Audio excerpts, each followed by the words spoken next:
Welcome back. So ఈరోజు అయితే Zepto నుంచి బూకర్తిన్లో ఆర్డర్ పెట్టుకుందాం అనుకుంటున్నాను. ఎందుకంటే రేపు డైట్ స్టార్ట్ అవుతాయి కాబట్టి డైట్ ఎప్పుడు స్టార్ట్ చేసినా సాధారణంగా అయిపోతూ ఉంటాయి. కానీ ఈసారి అయితే అలా కాదు. ఇంకా ఆర్డర్ పెట్టుకోవాలంటే బిగ్ బ్యాంక్ అయితే చేసిన ఇలా ఈషుడు కానీ ఎక్కువ తీసుడే ఉంటుంది. దీన్ని ఇంకా 1,00,000 జమ చేస్తున్నట్టు నేను. అండ్ తీయాలంటే కాంట కావాలి కదా. కాంట వచ్చేసి బెడ్లో వినబడ్డది. నాకు గుడ్డి కళ్ళకి అయితే కనబడతలేదు. అండ్ 100 రూపీస్ అయితే వేసినా కానీ నా బ్రెయిన్ ఒప్పుకోవట్లేదు. ఎందుకు డబ్బులు వేస్ట్ అన్నట్టు అనిపిస్తుంది. కానీ నా మనసు ఏమో కావాలని అంటుంది. సో అలా ఆలోచిస్తున్నా. ఇంకా దీనికి 120 కానీ మనం 100 రూపీస్ వేసినా ఇంకా మెల్లగా 120 అయితే మమ్మీ బ్యాగ్లకి వెళ్ళి అయితే కప్ చేస్తున్నాం. మీరు ఎప్పుడన్నా కప్ చేస్తే కామెంట్ అయితే వేయండి. ఇంకా 120 తీసినా కానీ ఇంకా నా మనసు ఏమో కావాలంటుంది. నా బ్రెయిన్ ఏమో అలా అంటుంది. ఇంకా ఆలోచిస్తే బయటకు పోతే ఈ పిట్ట అయితే కనబడ్డది. ఈ పిట్ట పొద్దుగా నుంచి మా ఇంటికి బయట అలానే తిరుగుతుంది. దీనికి ఎగురత్తలేదు సక్క ఎందుకు ఎగురత్తలేదో ఏమో. అండ్ దీని దగ్గరదకమైనా చూడండి కలుగుతూనే లేదు అది అంటే ఎగురుతలేదు.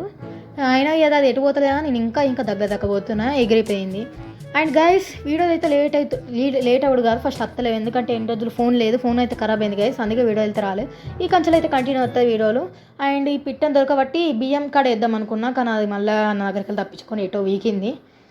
ఇంకా ఆలోచిస్తూ లాస్ట్కి వచ్చేసి నా మనసు కింద ఒప్పుకున్నా. ఇంకా ఆర్డర్ అయితే పెట్టేసిన. ఇంకా మళ్ళీ బయటకు ఆ పిట్ట చూస్తామంటే అది ఏటో వీకింది కనబడతలేదు. ఇంకా ఆర్డర్ అయితే వచ్చేసింది. చాలా ఎక్స్పెన్సివ్ ఉంది కదా గైస్ ప్యాకింగ్ వచ్చేసి. ఇంకేం చేస్తాం ఇంకా మంచిగా సినిమా పెట్టుకొని చూసుకుంటూ ఓడుతాం ఎట్లా